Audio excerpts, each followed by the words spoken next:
दोस्तों, कल के दिन हमारी फाइनेंस मिनिस्टर श्रीमती निर्मला सीतारमण जी के द्वारा बजट को पेश किया गया। आप हमारे चैनल पे जाके इसकी जो समरी है उसको गो थ्रू कर सकते हो, जहां पर जो भी इसके अंदर डिस्कस हुआ, जो इम्पोर्टेंट नंबर्स वगैरह थे, वो सारे मैंने वहां पर अकॉर्डिंगली डिस्कस किए हुए हैं। पर एक्चुअल में ना, जो कल का बजट था वो एक इंटरिम बजट था। और इंटरिम बजट होने की वजह से, क्योंकि हमारे इलेक्शंस आ रहे हैं लोकसभा के आने वाले मंथ्स के अंदर, तो यहाँ पर ना इस बजट के अंदर कुछ नई अनाउंसमेंट बहुत ही कम थी। और एक्चुअली 10 साल के अंदर पिछले क्या क्या हुआ है, 2014 से लेकर 2024 के बीच में क्या क्या बढ़िया किया गया है, उन चीजों के ऊपर थोड़ा ज्यादा फोकस किया गया था। बट एनीवेज, आप इसकी समरी जाके देख सकते हो कि कहाँ पे क्या क्या हमारी फाइनेंस मिनिस्टर जी ने बताया। तो आपको चैनल पे वो समरी मिल जाएगी। दोस्तों, स्टार्ट करते हैं आज की डिस्कशन। डेट है आज की 2 फरवरी 2024 एंड आप सभी का स्वागत है आज के प्रीलिम बूस्टर न्यूज डिस्कशन के अंदर। जब भी देखो बात होती है ना 2 फरवरी की, दरअसल में ना इसको रामसर डे के रूप पे सेलिब्रेट किया जाता है। सर ऐसा क्यों, रामसर डे क्यों इस दिन सेलिब्रेट करते हैं? देखिए, एक्चुअल में ना 1971 के अंदर ईरान में ना एक सिटी है जिसका नाम है रामसर। ठीक है। इस पर्टिकुलर दिन के ऊपर बहुत सारी कंट्रीज साथ में आई ताकि हम कहीं ना कहीं वेटलैंड्स को प्रोटेक्ट कर पाए।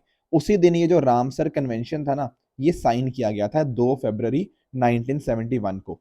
तो हर साल 2 फरवरी को हम वेटलैंड डे के रूप में सेलिब्रेट करते हैं। चलो ठीक है। अब आज क्या हम डिस्कस करेंगे? आज हम डिस्कस करेंगे कि भैया 5 नई रामसर साइट्स को ऐड किया गया है। पहले हमारी रामसर साइट्स होती थी इंडिया के अंदर 75, अब 5 और नई जुड़ गई हैं। अब टोटल हो चुकी है कितनी? टोटल 80 साइट्स आज के समय हमें देखने को मिल जाएंगी। अब नोटिस करना, ये जो आपकी 5 नई रामसर साइट्स जुड़ी है ना, इनमें से 3 आती हैं कर्नाटका से और 2 आपको देखने को मिलेंगी आपकी आपके तमिलनाडु से। ठीक है। तो ये बात तो समझ आई। इनका ना एक एक करके देख लेते हैं कि आखिर ये रामसर साइट्स कहती क्या है। एक देखो, अंकसमुद्रा बर्ड कंजर्वेशन रिजर्व। ये कर्नाटका को बिलोंग करती है। विलेज इरिगेशन टैंक यहाँ पे आपको देखने को मिल जाएगा। यहाँ पर आप नोटिस कर पाओगे जो पेंटेड स्टॉक है ना, इनकी अच्छी खासी पॉपुलेशन आपको यहाँ पे देखने को मिल जाएगी। तो ये कुछ नाम है और इनके जो एरियाज है वो पता होने चाहिए। उसी तरह से आगनाशनी एस्टुरी, ये जो है ये भी आपको कर्नाटका के अरेबियन सी जो है उस एरियाज के अंदर आपको देखने को मिल जाएंगी। आप एक कॉन्फ्लुएंस आपको देखने को मिलता है आगनाशनी रिवर का अरेबियन सी के अंदर इन कर्नाटका। तो ये बात भी आपको यहाँ पे देखने को मिल जाएगी। थर्ड जो है मगादी केयर कंजर्वेशन रिजर्व, ये आपको देखने को मिलता है ह्यूमन मेड वेटलैंड आपके कर्नाटका के अंदर। देखो, बहुत ज्यादा डिस्क्रिप्शन मैंने में जाना नहीं है, मैंने आपको थोड़ा वैसे बता दिया है इनके बारे में कि यहाँ पर बेसिक बेसिक चीजें क्या होती हैं। जैसे यहाँ पर आप नोटिस करो, 2 वल्नरेबल स्पीशीज आपको देखने को मिलती हैं, कॉमन पोचार्ड एंड आपका रिवर टर्न। उसी तरह से अगर बात करें कारावती बर्ड सेंचुरी की, ये आपको तमिलनाडु के अंदर देखने को मिल जाएंगी। It is one of the largest inland wetlands of Tamil Nadu. साथ ही साथ अगर मैं बात करूं लॉन्गवुड शोला रिजर्व फॉरेस्ट की, ये भी आपका तमिलनाडु के अंदर ही सिचुएटेड है। तो इस तरह से आप नोटिस कर पाओगे कि हमें क्या देखने को मिला है, जो 5 वेटलैंड्स हैं उनमें 3 कर्नाटका के एंड 2 आपके तमिलनाडु के एडिशन आपको देखने को मिल जाएगी। थोड़ा सा एक काम करते हैं ना, एक बार रामसर के बारे में भी थोड़ा पढ़ लेते हैं। वैसे तो मैंने आपको थोड़ा बताया भी है। जैसे आप यहाँ पे नोटिस कर पाओगे, यूनेस्को के द्वारा एक ट्रीटी एस्टेब्लिश करी गई 1971 के अंदर, उसको साइन किया गया रामसर ईरान के अंदर, इस वजह से उसका नाम पड़ गया क्या? Ramsar convention. ठीक है। अब यहाँ पे आप नोटिस कर पाओगे, इंडिया की अगर हम बात करते हैं ना, इंडिया में पहली रामसर साइट कौन सी थी? चिल्का लेक इन उड़ीसा और आपका कुलादो नेशनल पार्क जो कि आपका राजस्थान के अंदर है। पर अगर आपसे यूपीएससी ये पूछे कि सबसे बड़ी लार्जेस्ट रामसर साइट इंडिया में कौन सी है, तो आपको पता होना चाहिए कि यहाँ पर हम बात कर रहे हैं किसकी? सुंदरबंस इन वेस्ट बंगाल की। थोड़ा सा वेटलैंड्स के बारे में भी हम जान लेते हैं। जब मैं बात करता हूँ वेटलैंड्स की, तो आपको पता होगा बेसिकली हम उस एरिया की बात कर रहे हैं जहां पर जो लैंड होती है वो पानी के साथ कवर्ड होती है। ये पानी आपका सॉल्ट, फ्रेश और इन दोनों के बीच में भी हो सकता है, यानी कि खारा पानी भी हो सकता है एंड आपका फ्रेश पानी भी हो सकता है। या तो सीजनल होता है या परमानेंटली वो लैंड होती है, वो पानी से कवर्ड ही रहती है। अब यहाँ पर आप देखिए इसके कुछ एग्जाम्पल। जैसे अगर मैं बात करता हूँ मैनग्रोव्स की, तो आप जानते हो मैनग्रोव्स क्या है? सिर्फ वो भी तो एक एरिया है जो पानी से कवर्ड रहता है। आपके मार्शेज, आपके rivers, lakes, deltas, flood plains, flooded forest, ये सारे क्या आते हैं? ये सारे आपके वेटलैंड की कैटेगरी में ही आते हैं। कंडीशन क्या होती है? ऐसा मैरीन एरिया जहां पर लो टाइड की जो डेप्थ है वो 6 मीटर से ज्यादा ना हो, उसको हम वेटलैंड कह सकते हैं। इसी तरह से अगर हम नोटिस करोगे तो यहां पर ये दुनिया का सिर्फ 6% एरिया कवर करते हैं, पर 40% एनिमल एंड प्लांट स्पीशीज इनके अंदर रहती है। तो यानी कि ना, बायोडाइवर्सिटी के लिए वेटलैंड्स बहुत ज़्यादा इंपॉर्टेंट हो जाते हैं। इनफैक्ट अगर आपने आई थिंक यूपीएससी 2021 का मेंस का पेपर देखा हो, उसके अंदर यही क्वेश्चन आया था कि वेटलैंड्स की क्या क्या इंपॉर्टेंस है। उसके बाद भी इनफैक्ट ये क्वेश्चन आया है एक बार। तो एक तो आपको बायोडाइवर्सिटी के कॉन्ट्रीब्यूशन में पता लग जाएगा। बाकी आप नोटिस करो यहाँ पे ग्रीन हाउस गैसेस को स्टेबलाइजेशन करने का एक तरीका है, जैसे carbon dioxide, methane, nitrous oxide. उसके अलावा फ्लड्स जैसा जो डिजास्टर होता है उसको रिड्यूस करता है। जैसे आपने मैनग्रोव्स के बारे में आप जानते होंगे, सुनामी से हमें कहीं ना कहीं प्रोटेक्ट करते हैं। बाकी कार्बन सिक्वेस्ट्रेशन के अंदर मदद करते हैं। एंड साथ ही साथ आपकी कल्चरल एंड टूरिज्म सिग्निफिकेंस यहाँ की बहुत ज्यादा है। जैसे चिलिका लेक, ठीक है ना, उड़ीसा के अंदर बहुत एक बढ़िया टूरिस्ट प्लेस आपको देखने को मिल जाती है। तो ये चीज आपको यहाँ पे पता होनी चाहिए। बाकी मैंने आपको बता ही दिया, वर्ल्ड वेटलैंड डे सेलिब्रेट करते हैं हम। इस बार की थीम क्या है? वेटलैंड एंड ह्यूमन वेलबींग, ताकि कितना क्रिटिकल रोल इनका है वो कहीं ना कहीं हमें यहाँ पे देखने को मिल जाता है। तो ये कुछ पॉइंटर्स थे जो यहाँ पे हमें अच्छे से पता होने चाहिए थे, राइट। आगे बढ़ते हैं नेक्स्ट टॉपिक की तरफ, that is RBI action against Paytm. देखो, रिजर्व बैंक ऑफ इंडिया ने पेटीएम के अगेंस्ट, जो पेटीएम आपका पेमेंट बैंक है, उसके अगेंस्ट यहाँ पर कुछ एक्शन लिया है। दरअसल में ना 29 फेब के बाद जो मेजर उसकी कोर सर्विसेज हैं उनको यहाँ पर ऑफर नहीं कर पाएगा। देखो, पेटीएम के अगेंस्ट एक्शन क्यों लिया गया, बहुत ज्यादा हमें डिटेल में जाने की जरूरत नहीं है। एक्चुअली में बस इतना जान लीजिए कि कुछ केवाईसी नॉर्म्स थे जो आरबीआई ने बोला गया था कि उनको फॉलो करने हैं। Plus at the same time जो भी और इश्यूज थे, बहुत सारे जो आरबीआई के ऑपरेटिव जो गाइडलाइंस आती हैं under the banking regulation act, तो ये चीजें ना होने की वजह से बैंकिंग रेगुलेशन एक्ट की मदद से आरबीआई ने एक्शन लिया है against the Paytm payment bank. ठीक है। अब आपको ध्यान क्या रखना है कि आखिर एक पेमेंट बैंक होता क्या है। देखो, जब मैं बात करता हूँ ना पेमेंट बैंक की, तो पेमेंट बैंक वो होते हैं जहां पर कोई क्रेडिट रिस्क नहीं होता। मैं आपको समझाता हूँ। दरअसल में जैसे आप अगर कोई बैंक जाते हो, लेट से आप एसबीआई गए या आईसीआईसीआई, एचडीएफसी, कोई भी इस तरह से आप बैंक जाते हो, ठीक है। अब ये जो बैंक होता है ना, ये आपके देखो, आपको डेबिट कार्ड भी इशू कर सकते हैं, आपको क्रेडिट कार्ड भी इशू कर सकते हैं, ठीक है। बिल्कुल सही बात है। तो नॉर्मल बैंक्स की हम बात कर रहे हैं। पर जब मैं बात करता हूँ ना पेमेंट बैंक की, तो ध्यान रखना, पेमेंट बैंक ना आपको लोन नहीं दे सकते। दे कैनॉट एडवांस लोन, और ना ही क्रेडिट कार्ड इशू कर सकते हैं। समझे इस बात को। ऊपर से जब मैं बात करता हूं आपके नॉर्मल बैंक्स की, एसबीआई वगैरह की, यहां पर क्या होता है, देखो, आप अपना करंट अकाउंट खुलवा सकते हो, यहाँ पे अपना सेविंग अकाउंट खुलवा सकते हो। और अगर ये नहीं पसंद, आप एफडी आरडी करवा लो, फिक्स डिपॉजिट, रिकरिंग डिपॉजिट, ये सब करवा लो। ये एफडी आरडी क्या क्या बोलते हैं, हम टाइम डिपॉजिट्स बोलते हैं। तो एक्चुअल में ना नॉर्मल बैंक के अंदर तो सब कुछ हो जाता है। पर जब मैं बात करता हूँ पेमेंट बैंक की, यहां पर ना आप टाइम डिपॉजिट नहीं करवा सकते। तो ये बात भी आप ध्यान रखना कि these payment banks can not accept time deposit. बाकी अपनी सब्सिडीज वगैरह को सेटअप नहीं कर सकते ताकि non banking financial service activities को टेक कर पाए। This can not be done. तो ये कुछ रिस्ट्रिक्शंस होती हैं पेमेंट बैंक्स के ऊपर। जैसे फॉर एग्जांपल आपका Airtel payment bank, India post payment bank, Fino, Paytm हो गया, आपके इस तरह से जियो पेमेंट बैंक्स, ये सारे देखने को मिल जाएंगे। ध्यान रखिएगा कि इनको स्टैब्लिश किया गया था using the recommendation of Nachiket more committee, उनकी कमेटी के बेसिस के ऊपर। बाकी ये सारे जो रेगुलेशंस हैं, banking regulation act, RBI act, ये सारे के द्वारा इनको गवर्न किया जाता है। और अभी जो एक्शन लिया गया है पेटीएम के ऊपर, वो बैंकिंग रेगुलेशन एक्ट के अंतर्गत ही यहाँ पे लिया गया है। काम क्या था, देखो, जैसे ये 2 लाख रुपए तक का ना डिमांड डिपॉजिट एक्सेप्ट कर सकते हैं। ध्यान रखना, बहुत सारी जगह के ऊपर शायद आपको ये लिमिट 1 लाख देखने को मिलेगी, पर 1 लाख पुरानी फिगर है। 2-3 साल पहले आरबीआई ने इस लिमिट को 1 लाख से बढ़ाकर अब 2 लाख कर दिया गया है। ठीक है। तो 2 लाख तक ये डिमांड डिपॉजिट को एक्सेप्ट कर सकते हैं। रेमिटेंसी सर्विसेज को ऑफर कर सकते हैं, अगर आपने अपने घर पैसा भेजना हो, मोबाइल पेमेंट, ट्रांसफर, परचेजेस और इस तरह की बैंकिंग सर्विसेज। एटीएम और डेबिट कार्ड इशू हो सकते हैं, पर क्रेडिट कार्ड इशू नहीं हो सकते। बाकी नेट बैंकिंग और थर्ड पार्टी फंड ट्रांसफर, अलग अलग चीजें यहाँ पे प्रोवाइड करते हैं।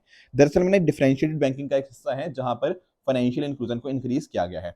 मैं फिर से बता दूं, देखो, एक्चुअल में ना कुछ लोग कहेंगे सर आपने पेटीएम के ऊपर एक्शन क्यों लिया गया, ये बहुत डिटेल में नहीं बताया। पर एक्चुअली नोटिस करो, वो आपके लिए रेलिवेंट नहीं है। क्या एग्जाम में कभी ये पूछेगा कि पेटीएम के ऊपर एक्शन क्यों लिया गया? बस इतना जान लो कि हाँ, कुछ नॉर्म्स थे आरबीआई के जो उसने फॉलो नहीं किए। हमारे लिए इंपॉर्टेंट होता है आपका कि पेमेंट बैंक क्या चीज है। समझे इस बात को। तो कहीं ना कहीं आपको एक होती है न्यूज, और उस न्यूज से हमारे एग्जाम की क्या रेलेवेंसी है, इनके बीच में थोड़ा फर्क करना जरूरी है। टेक्निकली मैं पढ़ाने के लिए आपको 15 मिनट यही न्यूज ही बताता रहूं कि यार पेटीएम के साथ ये हो गया, वो कर दिया, गड़बड़ कर दी, घोटाला कर दिया, पर उसका इंपॉर्टेंस नहीं है। इंपॉर्टेंस आपके एग्जाम के लिए क्या चीज होती है ना, वो आपको कहीं ना कहीं डिसाइफर करना आना चाहिए। ठीक है दोस्तों। तो ये यहाँ पर मैंने जो फर्क है पेटीएम और सॉरी पेमेंट और कमर्शियल बैंक के बीच में मैंने आपको बता दिए। जैसे फॉर एग्जांपल यहाँ 2 लाख की लिमिट होती है, यहाँ कोई लिमिट रिस्ट्रिक्शंस नहीं है। यहाँ पर पेमेंट बैंक आपके क्रेडिट कार्ड या लोन वगैरह को एक्सटेंड नहीं कर सकते, पर कमर्शियल बैंक्स के ऊपर ऐसी कुछ रिस्ट्रिक्शंस नहीं होती हैं। नेक्स्ट चलते हैं, north west India experiences second driest January since 1901, ऐसा आईएमडी इंडियन मेट्रोलॉजिकल डिपार्टमेंट का बोलना है। जो अभी जनवरी महीना गया ना, वो सेकंड ड्राइस्ट मंथ था सिंस 1901, ऐसा यहाँ पर हमारे इंडियन मेट्रोलॉजिकल डिपार्टमेंट के द्वारा बताया गया है। देखो एक्चुअल में ना इस बार अगर हम बात करें तो जनवरी के अंदर बारिश हुई ही नहीं है। अभी कल जाके बारिश हुई है दिल्ली के अंदर, थोड़ी परसों भी हुई थी, ठीक है, 31 जनवरी को हुई थी थोड़ी बहुत, पर उससे पहले हार्डली कोई बारिश हुई है ड्यूरिंग द मंथ। और इवन अगर हम बात करें हमारे हिमालयंस की या फिर बहुत सारे जो अलग अलग पहाड़ वगैरह देखने को मिलते हैं नदर्न इंडिया के अंदर, वहां पर भी बहुत ही कम स्नोफॉल हुई है। एक्चुअल में ना कारण इसके पीछे का क्या है, इसके पीछे का कारण है वेस्टर्न डिस्टर्बेंसेस। देखो जो सर्दियों के अंदर आपको रेनफॉल देखने को मिलती है ना नॉर्दर्न इंडिया के अंदर, उसके पीछे कारण होता है western disturbances. Sir western disturbances क्या होते हैं? देखो ये होते हैं हमारे एक्स्ट्रा ट्रॉपिकल साइक्लोन। ठीक है सर, हम जानते हैं एक्स्ट्रा टाइप ट्रॉपिकल साइक्लोन के बारे में। दरअसल में ना ये आप रीजन देख पा रहे होंगे, मेडिटेरियन सी वाला रीजन, यहाँ से ये ओरिजिनेट होते हैं। यहाँ से ओरिजिनेट होके ये धीरे धीरे धीरे ऐसे ट्रेवल करते हैं। बेसिकली जैसे आपका अफगानिस्तान हो गया, पाकिस्तान, ईरान, यहाँ पर धीरे धीरे करके बारिश करते हुए आते हैं, एंड अकॉर्डिंगली फिर इंडियन सब कॉन्टिनेंट के अंदर ये एंटर करके यहाँ पर बारिश कराते हैं। जैसे Punjab, Haryana, Delhi, measure in areas के अंदर काफी अच्छी खासी बारिश हमें देखने को मिल जाती है। तो जनवरी और फरवरी का मंथ होता है जब मेजरली हमें ये देखने को मिलता है। इस बार ये थोड़ा सा हमें डिलेड देखने को मिला। ध्यान रखना ये क्या है, ये एक नॉन मॉनसूनल प्रेसिपिटेशन हमें देखने को मिलती है, ठीक है ना, जो कि हमें जनवरी फरवरी के मंथ में देखने को मिलती है। तो ये चीज हमें पता होनी चाहिए। बाकी आप जानते हो इसका मतलब क्या होता है, ये वेस्टर्न से वेस्ट टू ईस्ट ट्रेवल करता है, इसलिए इसका नाम है वेस्टर्न। बाकी डिस्टर्बेंस का मतलब तो आप जानते हो, डिस्टर्ब या फिर रिड्यूस्ड एयर प्रेशर जहां पे होता है उसके नाम के ऊपर ये रखा गया है। ठीक है सर, ये बात तो समझ आई। अब यहाँ पे आप नोटिस कर पाओगे कि अगर ये चीज अब नहीं हो रही है या बारिश बहुत कम हो रही है, इससे बहुत सारे नुकसान हैं। फॉर एग्जाम्पल जैसे अब वीट की फसल है, ठीक है ना, अब देखो हमने 2-3 महीने पहले लगाई थी, 2 महीने पहले लगभग। अब ये जो विंटर के अंदर बारिश होती है ना, इससे फायदा होता है इस फसल को, पर अब क्योंकि ये कहीं ना कहीं कम हुई है रेनफॉल, तो राबी क्रॉप को इससे काफी नुकसान होगा। साथ ही साथ अगर हम बात करें हॉर्टिकल्चर फार्मिंग, जैसे आपका एप्पल प्रोडक्शन, उसको यहाँ पे नुकसान होगा कि बिल्कुल आपका प्रोलॉन्ग ड्रॉट था, मतलब बिल्कुल बारिश ही नहीं हुई, एंड लैक ऑफ स्नो की वजह से एप्पल प्रोडक्शन के ऊपर नेगेटिव इंपैक्ट आता है। बाकी अगर आप नोटिस करो, अगर अभी पानी कम आया यानी कि बारिश कम हुई, तो कहीं ना कहीं हमारे जो भी हमारे रिवर्स एंड लेक्स हैं उनमें पानी कम रहेगा, एंड शायद हो सकता है कि जो गर्मियों के महीने में जो बारिश वगैरह होगी या पानी वगैरह इनके अंदर बहुत कम हो जाएगा। ये एक इशू है। बाकी ऊपर से आप नोटिस करो, ये दिल्ली में ना हमें पोल्यूशन वगैरह देखने को मिलता है। बिल्कुल सर, पोल्यूशन तो है ही है दिल्ली में। अब मुझे एक बात बताओ, अगर दिल्ली में बारिश हो जाती है तो ये क्या होता है? सर जो भी पार्टिकुलेट मैटर होता है ना, वो कहीं ना कहीं उसकी मात्रा कम हो जाएगी अपने एटमॉस्फेयर के अंदर, एंड अकॉर्डिंगली हमारा पोल्यूशन कम हो जाएगा। तो अगर दिल्ली में पोल्यूशन नहीं ना हुई जनवरी के अंदर, सॉरी दिल्ली में अगर बारिश नहीं ना हुई जनवरी के अंदर, तो कहीं ना कहीं पोल्यूशन का लेवल हमें ज्यादा देखने को मिलता है। तो ये सारे इश्यूज हैं कि वेस्टर्न डिस्टर्बेंसेस के ना होने की वजह से जो हमें नेगेटिव इंपैक्ट यहाँ पे देखने को मिल रहा है। अभी रिसेंट ट्रेंड्स के हिसाब से ना हमें इसकी इंटेंसिटी के अंदर, वेस्टर्न डिस्टर्बेंसेस की इंटेंसिटी के अंदर एक कमी देखने को मिल रही है। क्लाइमेट चेंज हो रहा है, एंड कहीं ना कहीं इनमें एक साउथवर्ड डिप भी यहाँ पे देखने को मिल रहा है कि पहले जो बारिश नॉर्दर्न इंडिया के अंदर हो रही थी, अब वो धीरे धीरे सेंट्रल इंडिया की तरफ यहाँ पे शिफ्ट हो रही है। ये अपने आप में बहुत ही चिंता का कारण है। देखो इस बार के एग्जाम के लिए ना, आपका ज्योग्राफी के पर्सपेक्टिव से अगर मैं बात करूं, तो एक तो आपके जो वेस्टर्न डिस्टर्बेंसेज हैं ये काफी ज्यादा इंपॉर्टेंट बन जाते हैं। उसके साथ ही साथ अगर मैं बात करूं ना, जैसे आपका एलनीनो हो गया, ठीक है, यहां से क्वेश्चन बनने की प्रोबेबिलिटी एक अच्छी खासी बनती है। रीजन बीइंग कि इस बार आप देखोगे कश्मीर वगैरह के अंदर हार्डली कोई स्नोफॉल हुई है, एंड इसके पीछे आपका जो वेस्टर्न डिस्टर्बेंसेस का ड्रास्टिक फॉल होना, आपका एलनीनो ईयर होना, एंड साथ ही साथ जो आपकी जेट स्ट्रीम है उसका प्रेजेंस ना होना, यानी कि वो एब्सेंट होना, कहीं ना कहीं ये कारण माने जा रहे हैं कि इस बार जो कश्मीर वगैरह के अंदर बारिश या सॉरी स्नोफॉल नहीं हुई है। तो ये तीनों टॉपिक्स आपको ज्योग्राफी के स्टैटिक पोर्शन से क्लियर होने चाहिए, आपका वेस्टर्न डिस्टर्बेंसेस भी, एल नीनो भी, और जेट स्ट्रीम क्या होते हैं, ये टॉपिक्स। आगे चलते हैं नेक्स्ट टॉपिक की तरफ, दैट इज नैनो डीएपी। देखो कल जो हमने बजट डिस्कशन किया था, थोड़ा सा मैंने उसके अंदर भी बताया था, पर थोड़ा इसके बारे में और जानने की कोशिश करते हैं। दरअसल में है क्या ना, देखो जब हम बात करते हैं हमारी सॉइल की, तो वहां पर आप जानते हो हमारे पास सॉइल के अंदर नाइट्रोजन, फास्फोरस, पोटेशियम, सल्फर, ये सारे कहीं ना कहीं होंगे। तो अकॉर्डिंगली हमारी जो सॉइल की प्रोडक्टिविटी होगी वो इंप्रूव होगी। अब देखो हमारे पास जैसे यूरिया होता है, अब यूरिया के अंदर सब चीजें होती हैं बट मेजरली नाइट्रोजन सबसे ज्यादा होता है। उसी तरह से जब मैं बात करता हूँ ना डाई अमोनियम फॉस्फेट, ये डैप क्या है आपका, डाई अमोनियम फॉस्फेट, ठीक है। तो इसमें होते तो सभी हैं बट कहीं ना कहीं फॉस्फोरस की मात्रा थोड़ी ज्यादा होती है। अब देखो इसका यूजेज जैसे यूरिया का यूजेज भी बहुत ज्यादा है, डैप का भी यूजेज अच्छा खासा है। अब हमने पता क्या किया, हमने जैसे यूरिया की जगह हम लेके क्या आए थे सर, नैनो यूरिया, उसी तरह से हम डैप के साथ ही साथ इसका एक सब्स्टिट्यूट लेके आए हैं, दैट इज आपका नैनो डैप। यहाँ पर आप पिक्चर में देख भी पाओगे, नई खोज नए लक्ष्य आ गया है, इफ्को नैनो डीएपी तरल, ठीक है, लिक्विड एक तरह से आपको देखने को मिल जाएगा। अब होगा क्या, अगर मैं बात करूं ना 50 किलो का अगर मान लो बोरी है आपके डैप की, और एक तरफ है आपका 500 ml, ये इस तरह की बोतल 500 ml वाली नैनो डैप की, तो लगभग इसकी प्रोडक्टिविटी सेम होगी। अब फर्क देखो, ये अगर डैप ना डाई अमोनियम फॉस्फेट, ये कितने का आता है सर, ये 1350 रुपए का आता है 50 किलो, और वो भी सब्सिडी देने के बाद, सरकार सब्सिडी देती है तब जाके इसका दाम 1350 रुपए के आसपास होता है। और ये जो मैं बात करता हूँ, ये जो बॉटल आप देख पा रहे हो नैनो डैप की, ये आती है 600 रुपए की, कितने की, 600 रुपए की, और ये बिना सब्सिडी के है। अगर सरकार इसके ऊपर और सब्सिडी देगी तो इसका दाम और कहीं ना कहीं कम हो जाएगा, तो किसानों को भी देखो इससे सहूलियत होगी, उनकी जो खर्च उनका हो रहा था पहले डैप लगाने के अंदर, अब नैनो डैप की मदद से कहीं ना कहीं उनका खर्चा कम होगा, तो ये इनको फायदा हो जाएगा। बाकी देखो इफ्को ने ये चीज करी है, ठीक है ना, तो कहीं ना कहीं नैनो टेक्नोलॉजी की यूज करते हुए, तो ये बात भी है, और इफ्को का ना इसके ऊपर एक्चुअली पेटेंट भी है, तो यहाँ पर अकॉर्डिंगली अगर कोई ग्लोबली इसको यूज करता है तो इनको भी यहाँ पे और फायदा हो जाएगा आपके इफ्को को। और ऐसा बताया जा रहा है इफ्को के द्वारा कि भैया इससे ना कहीं आपकी जो प्रोडक्टिविटी है वो इंक्रीज होगी, राइट, और आपका जो क्रॉप यील्ड है ना वो आपका बढ़ जाएगा। बाकी सरकार का जो सब्सिडी बिल होता है वो तो कहीं ना कहीं कम होगा ही होगा, किसानों की इनकम यहाँ पे बढ़ जाएगी, क्रॉप यील्ड इंप्रूव होगी। और एक्चुअल में आप नोटिस करो, जब हम बात करते हैं ना इन फर्टिलाइजर्स वगैरह की, तो अब देखो पहले था क्या, 50 किलो की बोरी लेके आनी पड़ रही थी, बहुत मुश्किल है यार 50 किलो की बोरी, को आसान बात थोड़ी है उसको लेके आना। और यहाँ पे अब आपको क्या लेके आना है सर, 500 ml की बोतल लेकर आनी है, जैसे वो होती नहीं कोक वाली बोतल, उतनी की है ये। अब मुझे आप बताओ, इसको किसको स्टोर करना आसान है, क्या 50 किलो की बोरी को या 500 ml की बॉटल को? बड़े आराम से आप कह दोगे सर 500 ml की बॉटल तो ऐसे ही स्टोर हो जाएगी, कोई दिक्कत है ही नहीं। और कहीं ना कहीं इसको स्टोरेज करना आसान है, इसको ट्रांसपोर्ट करना आसान है, तो कहीं ना कहीं इसमें से जो लॉजिस्टिक कॉस्ट है ना वो भी कहीं ना कहीं आसान हो जाएगी। तो यहाँ पर ये भी फायदे हैं। बाकी चीजें तो आप यहाँ पे देख ही पाओगे कि हमारे फार्मर्स को भी फायदा होगा, एंड कहीं ना कहीं इसकी मैन्युफैक्चरिंग फैसिलिटीज आपको कांडला गुजरात के अंदर, पारादीप उड़ीसा के अंदर आपको ये देखने को मिल जाती हैं। तो आई होप ये जो नैनो डीओपी था ना, ये आपको समझ आ गया होगा कि इसके अंदर क्या क्या देखने को मिलता है। नेक्स्ट चलते हैं, modified Parvati Kalisindh Chambal ERCP link project. देखो दरअसल में ना यहाँ पर बात किसकी हो रही है, ये आप देख पाओगे, ये आपका राजस्थान, ये आपका उत्तर प्रदेश, ये आपका मध्य प्रदेश। आपको ना चंबल नदी के बारे में पता होगा, बिल्कुल सर, और चंबल की और ट्रिब्यूटरीज वगैरह भी आप जानते होंगे, जैसे फॉर एग्जाम्पल आपको बनास रिवर के बारे में पता होगा। यहाँ पर ना इस रीजन के ऊपर थोड़ा अगर हम फोकस करें, तो यहाँ पर नोटिस करो, ये आपकी काली सिंध रिवर, ये आपकी पार्वती रिवर, ये बनास रिवर, और ये चंबल रिवर। अब ये बात हो रही है दरअसल में इस एरिया की, ठीक है, इसको बोलते हैं ईस्टर्न राजस्थान। अब यहाँ पर ना हम क्या कर रहे हैं, कुछ एरियाज के अंदर जैसे पानी ज्यादा होता है, कुछ के अंदर पानी कम होता है, स्पेशली ये जो बनास के आसपास का एरिया ना, यहाँ पे पानी कम होता है। तो हम यहाँ पे पता क्या कर रहे हैं, पानी को ट्रांसफर करने की कोशिश कर रहे हैं, समझे। ये चंबल का जितना भी बेसिन है ना, इसी के अंदर जो इसकी ट्रिब्यूटरीज वगैरह हैं, उनके अंदर हम चाहते हैं कि जैसे कुछ महीने के अंदर, जैसे आपका काली सिंध हो गया, पार्वती हो गया, इनके अंदर पानी अच्छा खासा होता है, हम चाहते हैं कि यहाँ से पानी डाइवर्ट करके हम कहाँ पे भेज दें, बनास रिवर के अंदर। तो उससे क्या होगा, उसके आसपास के जो डिस्ट्रिक्ट्स हैं, जैसे फॉर एग्जाम्पल आप यहाँ पे देख पाओगे, आपका आपका अलवर हो गया, भरतपुर, ढोलपुर, इन सभी जो अलग अलग डिस्ट्रिक्ट है ना आपके ईस्टर्न राजस्थान के, यहाँ तक पानी और इंडस्ट्रियल वाटर कहीं ना कहीं पहुंच पाएगा।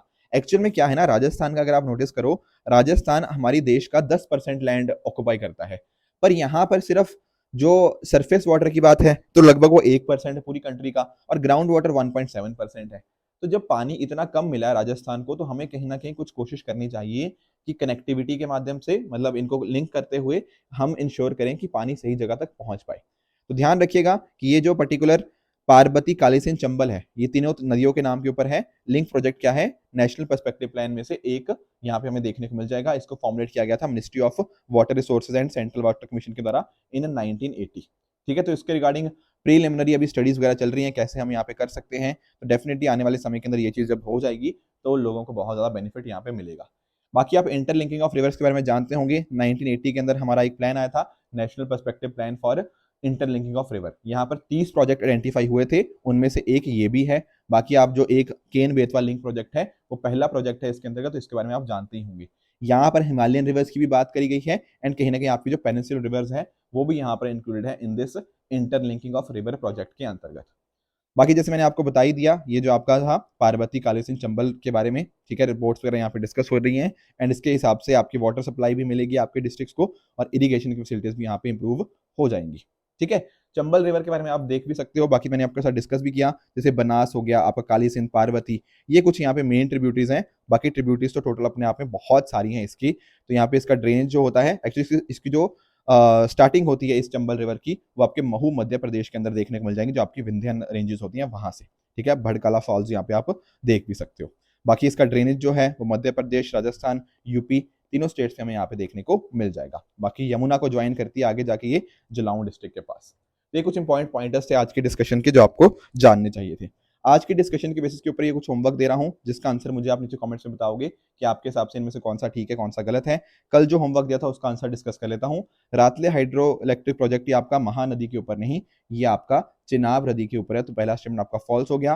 करप्शन परसेप्शन इंडेक्स आपका वर्ल्ड इकोनॉमिक फोरम नहीं, ये तो आपका ट्रांसपेरेंसी इंटरनेशनल रिलीज करता है, सेकंड आपका फॉल्स है। स्नो लिपर्ड का आईयूसीएन स्टेटस आपका वल्नरेबल ही है। टिग्रे रीजन की बात करें तो नॉर्दर्न अमेरिका के अंदर नहीं, आपका अफ्रीका के अंदर आपको देखने को मिल जाएगा, तो फोर्थ आपका फॉल्स हो गया। कंगारू लिजार्ड स्पीशीज की अगर हम बात करें तो ये कह रहा है कि ये वेस्टर्न घाट से डिस्कवर करी गई हैं, ये स्टेटमेंट आपका बिल्कुल करेक्ट है।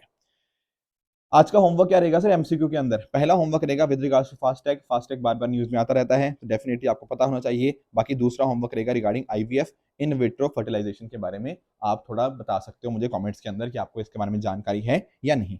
कल जो होमवर्क दिया था उसको डिस्कस कर लेते हैं। सदा तंसीक का तो देखो बहुत बार डिस्कशन हो गया, ये तो सऊदी अरेबिया के साथ ही है। सूर्य ग्रहण की बात करें तो बिल्कुल इंडिया और नेपाल के बीच में ही यहाँ पे एक्सरसाइज देखने को मिलती है। एंड अगर मैं बात करूं कौन कौन की, तो फ्रांस के साथ नहीं, ये इंडिया किसके साथ करता है, आपकी जो रॉयल नेवी होती है यूनाइटेड किंगडम की, उसके साथ होता है। तो एक्चुअली में दो पेयर यहाँ पे करेक्ट है, तीसरा यहाँ पे गलत हो जाएगा। ढिमसा के बारे में मैंने आपसे पूछा था, ढिमसा डांस के बारे में, तो यहाँ पर आप पिक्चर में देखो, दरअसल में इसको बोलते हैं ढिमसा डांस। ठीक है सर, यहाँ पर आप एक बार नोटिस करो, देखो यहाँ पे वुमेन तो होती ही होती हैं, मेजरली वुमेन का ही डांस है, बट मेल भी होते हैं। ठीक है ना, तो सिर्फ वुमेन पार्टिसिपेट करें नहीं, मेल भी होंगे और फीमेल भी होंगी, आपके यहाँ पे देखने को मिल जाएंगी। कहाँ का डांस है सर? सर ये डांस है हमारे आंध्र प्रदेश स्टेट का।